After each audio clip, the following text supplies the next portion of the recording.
Ørsted.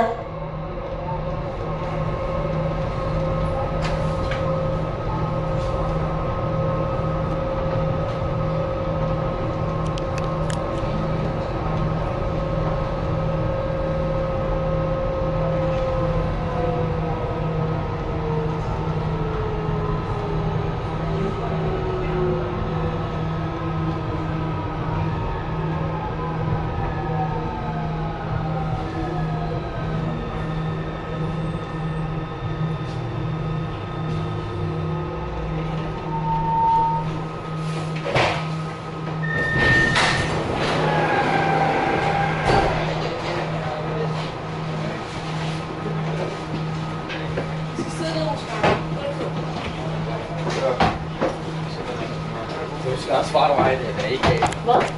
Hvor? Din sokkrøg af. Jeg har sok på hovedet. Sok på hovedet. Stille. Så det er... Nå, det der. Jeg skal lige spørge en gang til. Kører den til Kongens Nytår? Ja. Lidt af stop. Jeg synes, det er spændt. Det er også svært, hvis jeg synes, at det er bare en gang. Jeg har ordentligt folk, der sendte til Københavns Lufthavn, og så til Vesthavn. Nej, hvorfor ikke vente så lang tid? Har I ikke haft fri? Jo. Har I lavet musik? I går? Hvorfor så vente så lang tid? Det er nogle aflevering. Jeg har ikke dansk endnu. Jeg har heller ikke en skole. Har du dansk aflevering? Jeg har det. Jeg har ikke lavet det. For jeg kom til at skrive, at Arne var et Bella Center. Arne var en dreng. Det er sådan en god chat. Det er en god chats forkerte historie, ikke det? Nej! Fordi Det er fordi, jeg forstod det ikke. historie til den her Arne flugt, det ved jeg godt, ikke? Nej, det var ikke. Jeg har slet ikke brugt det. Jeg brugte det sådan lidt til én ting. Til psykologisere eller et eller andet. Men så begyndte jeg sådan at læse den op igen, så tænker jeg, er det en dreng eller en drag? Fordi de sådan taler om det, og men på den anden side. Nej, hvis han snakker om det, du gør det redden og sige, du gør det symboler. Du gør det redden og sige, jeg elsker symbolik eller andet. Ja, jeg har sagt det, og han sagde bare, ja. Når han siger det, er altid fint. Jeg forstår ikke noget af det, man siger. Nej, men alligevel han er farlig, så til sidst har han sagt, Han giver det, man fortjener. Hvis du siger, han er to, ikke? Nej, han gør. Jeg skal have mere. Han er færre. Han er meget færre. Han er rigtig færre. Det er modig det der. Jeg siger, at jeg skal have billet. Til Jeg skal bord. have billet til bordet. Det kunne være så spiser vi det er ligesom cykel. Det kan lige sådan lægge på vej hjemme. Hvad? Er du lektier på vej hjemme? Nej, jeg går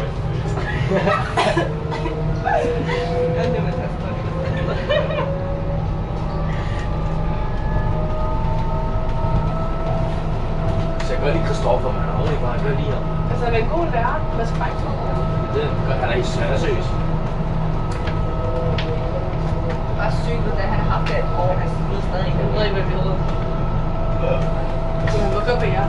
Han er udgået med de der, der blev kigget herude. Ja, præcis.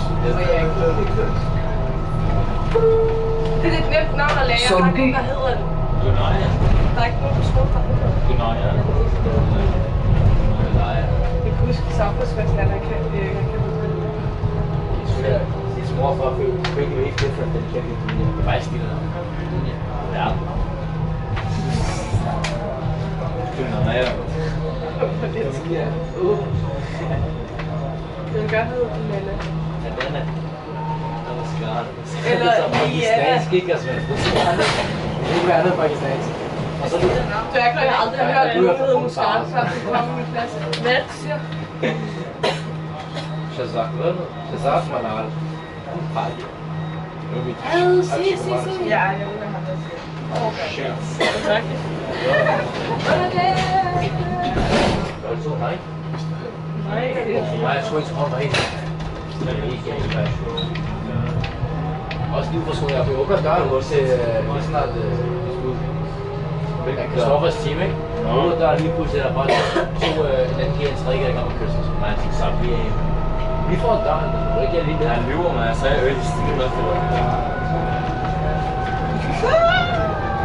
Ja, stil. Hvor mange fejl er det? 3. Den her, ikke? 3. Den her lærer. Nej, åbenbart skulle han så være en ikke der dreng, og så skulle jeg have været Jeg tror, det er dig, der var Skal han så være ikke en Hun er kaldt for en dreng. Den halve dreng er han selv. Hej, Daniel. Det er byen. Nej. Sæt det mand ud der.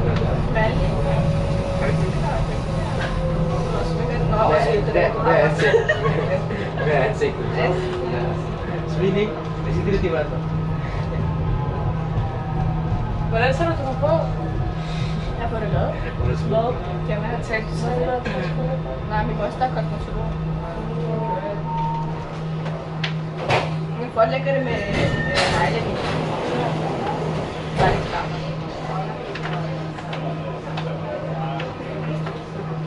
Hvor bor du? Det tror jeg. Ikke se det. Og det er en dreng. Hvad siger du? Du ved ikke for bror? Nej, det er smart. Kæft, det bliver så. Prøv at kætte jordbær. Ikke engang jordbær, omvendt af jordbær.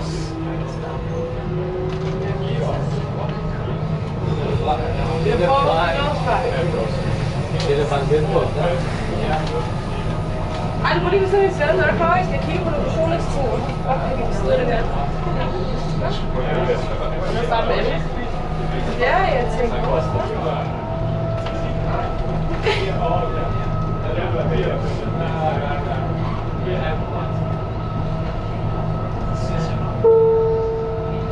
Islands Brygge.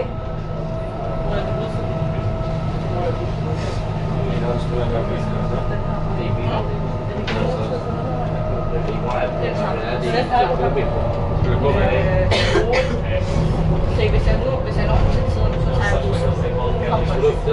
Ellers kan jeg tage regionaltog. Jeg får chauffør. Alle er lige langt. Den her nogle gange nemmere faktisk. Fordi der er altid trafik.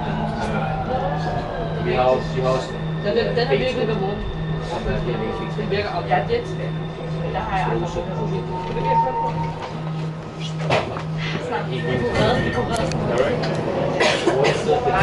Jeg vil ikke have til fint. Noget, der ikke er ikke noget, der er rigtigt. Og der er heller ikke folkesvenner. Det kan lidt lige til mig. Nej, har jeg ikke en chok i dør. Hvor bor du? Jeg sender dig sådan der. Hvis jeg finder dig på væk, hvis jeg lader ikke selv, så lægger sådan der op. Når de når mig på et tidspunkt, de spurgte til mig, de spurgte til mig i talt. Mig til noget form, jeg kommer ind i en tid. Når de kommer samtale, jeg bliver i samtale, de ringer til dig. De ringer til dig. Jeg tænker, er det min smak? Er det hvad fuck er det? Og Grete sagde til mig, at du kommer 100%. Jeg tror ikke, når jeg får adresse, det er sådan, okay. Nej, hvor er der lige op? Jeg holder ikke med kassen eller med jordbær. Det syder folk bare.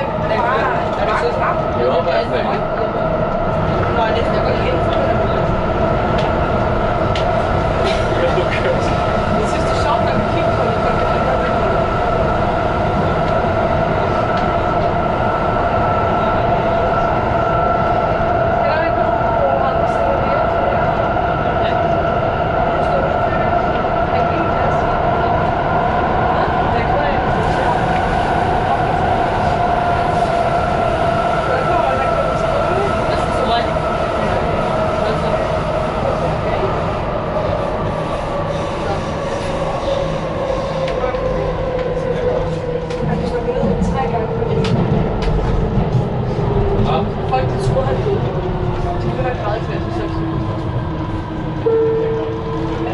Christianshavn. 3 gange. 3 gange. På en gang, eller 3 gange. 3 forskellige gange. Nej, 2 forskellige gange. Den ene gang var det der kækkes der for 2 år siden. Hvor der var det Frederiksstad. Det er, hvor vi ikke kan holde os der på et sikkert. Jeg blev snakket ud her. Og så fik jeg snakket ud her. Ved du, hvem det var? Det er kun fordi, jeg står på, at jeg ikke fandt mig, fordi jeg så ikke vil have det. få fat i en stor. Markering fungerer meget bedre. Hvor markering Han er en nørd. Han er lille bror. Man tager fat i folk, der på gaden. Min mor er en nørd. Han er en nørd. Jeg kan også lave 2 gange. Det var måske ikke gange. Jeg tror, han er mere end det. Min mor sagde nej. Hvor er der for lærer? Så er det sådan i vandløs. Hvis det er noget, jo, jeg er ikke få dem til at stoppe. Hvor er det stoppe? Du er på praktikskole? Det er privatskoler. Ja, Nej, hvad? Jeg ved ikke, hvad ja, det er, de kommer på ekstensskoler og værker eller noget. De kommer ikke til at have det godt i fremtiden. Ja, det er meget godt. Ja, det er meget godt. Og du kan børn i dag, du ved ikke om det. Jeg er stadig tøj, kommer i sol i skoler sådan. Nej, det gør jeg ikke. Det er ikke så meget arbejdstøj i skolen. Hvor er det normalt? Jeg har altså ikke det der. Så er det mig. Jeg har selv på en dag, der begynder at spørge os. Det er normalt. Kongens Nytorv. Jeg har altså ikke det til dig. Du har også set et billede af det. Ja, men der er også grænser til det. Så sådan der, hvor den er lyserød, den er blå eller sådan noget. Det er det jo. Men det er farvet. Det er jo farvet. Hvis man går med brun, så ligner det. Så er det ikke på i skolen, så her? Hvad tager du på? Kulturdag. Ja, der skal jeg tage på. Ja, vi har snakket til øverådsmødet. Ja, der er du på kulturdag. Nej, ikke Hvad har du på sidste Nej, år? så sidste år, jeg har vist det der. Men jeg kan ikke tage imod på skole. Hvorfor ikke? Det er alt for Hvad havde du på sidste år? Jeg var der ikke sidste år. Så skal jeg tage et land. Umuligt, du var ikke til at opleve kulturdag. Det er først, at du føder det. Ja, det var ikke sent på det, hva'? Det er den der kulturdag ikke hele dagen? Jo, men i år så er det hele dagen. Så du får noget om morgenen også, og så om aftenen. Men problemet er undervisning. Jeg kan ikke tage en marokkansk. Der er ikke undervisning på kulturdag, for jeg sørger for det. Jeg kan ikke tage Der er aktiviteter om morgenen og sådan. Det er en god ting. Og så om aftenen, så skal folk... Er det en normal dag, eller er det Det er en normal dag, og så bliver folk hjem, tror jeg, og så tager jeg til shit på, og så kommer jeg til skolen, og så åbner jeg sagen. Det er ikke det her på. Det er alt for tørt. Jeg kan huske, den er en ordentlig pakke, det er en tredje gear. Fucking længder. Helt jeg vidste ikke, hvad jeg mener vej. Jeg havde også længere. Det er sygt. Jeg overvejede bare, at jeg skulle gøre det, men jeg tænkte, det er der selv. Så det der. Bare billigt. Nej, jeg havde gjort der med vores udvind. Nu er jeg sjovt der. Jeg havde løbet tonsomsko. Altså de der. Og så havde de der sko. Nej. Ja. Nej, det der. Jeg kan ikke huske det, jeg skal ikke huske det. Skal vi tjekke? Skal vi tjekke? Kulturdag var i dag. Jeg tror faktisk, at jeg så det aften på kigget lige. Jeg er lidt tvivl på i år. Ja, sammen. Nørreport. Hvad havde I lært? Det var lige nok en arbejde. Hvad er det på? Hvis jeg havde været der, havde jeg taget Jeg vidste ikke, at ingen af var også. Det var så gik jeg tilbage og kiggede på de der TikTok-videoer, og jeg tænkte, fuck, det der, det er Muscani i videoen. Først, da jeg så videoen, så havde jeg kendt ikke på video. Så det der, det er Muscani i videoen, det er, jeg kendte ikke ud af det der. Det er efter noget med andet. Har I sådan rigtig tøj på? Nej, altså fake tøj, så det tager jeg til. Jeg tager det tøj på. Ja, tøj. 7 år, der er. Ja, tøj. Til kulturdag? Ja, tøj. Jeg skal ikke have en form, der er fedt på. Jeg kan tage en marokkansk sko på. Det er for meget. Hvor skal du hen? Nå ja, det er. Så tager du ikke formen, og så går du, hva'? Nej. Det kan du. Nej, det er faktisk lidt til at være. Kan du sige, at du siger det? Det er han jo også. Hvad er det jo ikke? Det er han jo ikke. Hvad er jeg sådan noget? Ikke?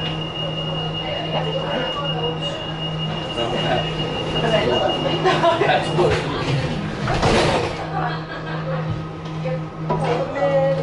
Hvad sagde du? Det er mærkeligt. Skal ikke stoppe med at bruge det for mig? Instagram. Hvad?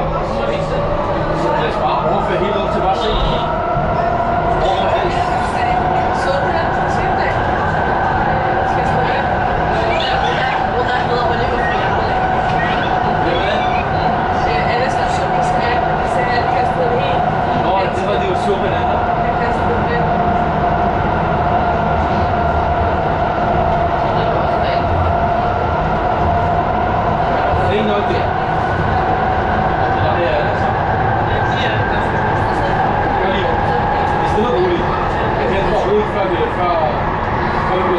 Der er ikke vand på galler. Nej, jeg synes det. Nej, det var huske det. Jeg kan huske dagen til København. Jeg kan huske kulturdagen. Var det sjovt? Jeg husker det faktisk. Jeg har huske Riget. Højre Vester. Var det sjovt? Forum. Ja, for nation der. Jeg overvejer på resten af det. Og jeg fik ud med hate. Du var efter. Det var lidt bare meget. Det er også sjovt, at du fik at vide, at folk er det. Og det var bare folk. Jeg ved, hvem der skal være. Nej, ikke engang, men der er ikke plads til det. Det er helt sagen, der er hoppet. Ja. Hvorfor fik man det? Det er fucking klart. Første gang jeg ved som det. Det er for lang tid. Hvornår er det sidste? Jeg har ikke hørt det her. Jeg tror ikke, det er spændende. Hvad? Jeg tror ikke, det er spændende. Tag en video. Så er det fint, hvad det er. Hold afstand til dørene. Stand clear of the doors, please. Jeg skal ikke lige hvad du gør lige i process for. Jeg fik ikke noget. Det er bare. Er det til dig med? 5 minutter. Selv bare ikke 10 minutter. Hvor er det lille snæt?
Fasanvej.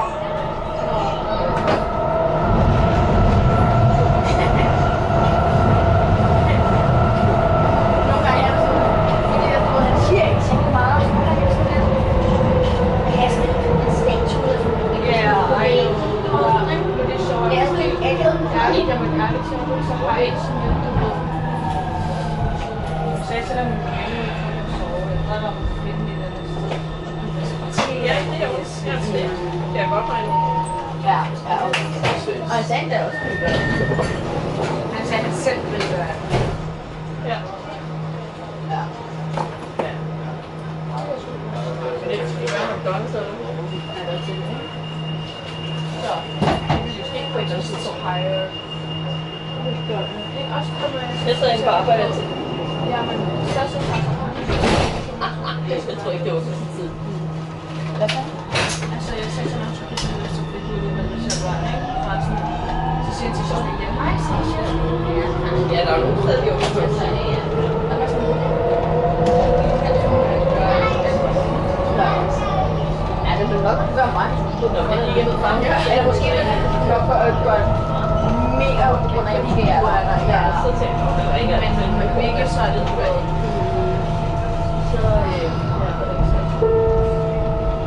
Lindevej. så gik jeg lige der, så ringede Ja, og hvis jeg dog nok også kommunikerer heller ikke rigtigt. Altså, hvis jeg spørger mig nogle gange, så får jeg måske et svar om 5 minutter eller noget, og så sådan, altså, så ja, for mig, så synes jeg virkelig, at det er kædet. Ja, jeg forstår, at det var det samme. Det var jo, som var der. Men så kommer bare lige på lag, du styrer. Så jeg var bare lige gang på lag, du styrer. Jeg har fra den her i 2 år. Du burde vide det.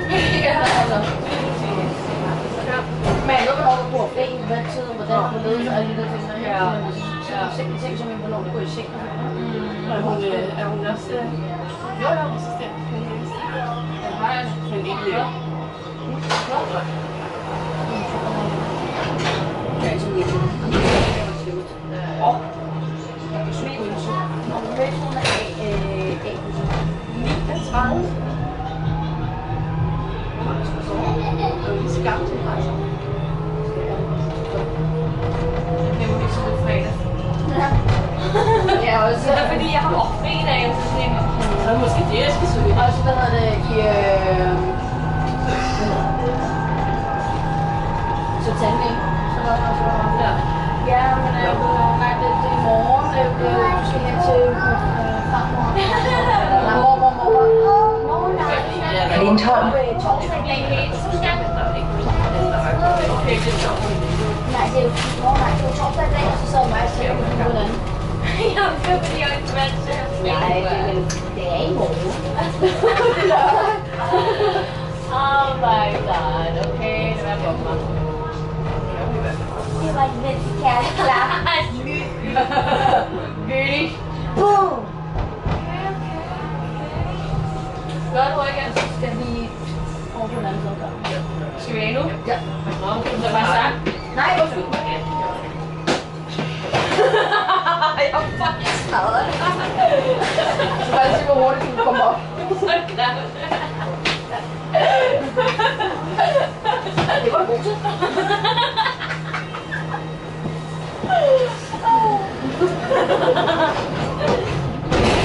Jax, jeg tror gerne, Sasha vil have en plads i vores kælder i dag. Det er fint nok, der har jeg det for mig selv. Jeg skal nok komme ned på nogle mødingang. Ja, det er præcis. Kan du godt komme ned med en spand med noget vand? Bare en riste så lidt over hjørnet. Så du kan gå i vejen op. Men mindre man kan komme ud i haven for kilderne. Nå, så kommer man ud af. Vandløse. Altså, du må bare gøre det. Du må bare gå det mere. Skal jeg lige ved rejse mig? Skal jeg godt bare gå videre? Så er det alligevel sådan noget kælder for os, så. Ja, jeg tror ikke, så noget en spand vand. Så må jeg gå en Ja. Så hører det der. Toget kører ikke videre. Forlad venligst toget, og husk at medbringe alle ejendele. This train terminates here. Please leave the train and remember to bring all your personal belongings with you. Ja, skat, det er rigtigt. Er det hurtigt tog?